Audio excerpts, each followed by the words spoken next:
पालघर जिल्ह्यात गुरुवारी शाळांना सुट्टी। शालेय शिक्षण मंत्री दीपक केसरकर यांची घोषणा। मुंबई महानगर क्षेत्रात जोरदार पावसाचा अंदाज। वैद्यकीय अधीक्षक नियुक्ती शासन स्तरावर होणार। ससूनमधील गैरप्रकारांमुळे अखेर संपूर्ण राज्यात बदल। अधिष्ठात्यांना असलेले अधिकार काढून घेतले। पंतप्रधानांच्या कार्यक्रमस्थळी चिखल। परतीच्या पावसाने पुण्यात घातला घोळ। मुख्यमंत्री झाला तरी मराठ्यांना ओबीसीतून आरक्षण अशक्य। हाकेंनी जरांगेंच्या मागणीतली काढली हवा।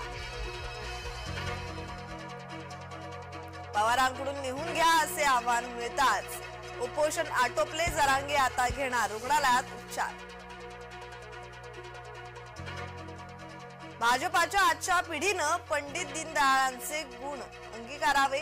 सरसंघचालक मोहन भागवतांचा भाजपाच्या तरुण पिढीला सल्ला। मध्य मुंबईत गुरुवार आणि शुक्रवार पाणी नाही। तारसा जलवाहिनीच्या दुरुस्ती कामासाठी निर्णय।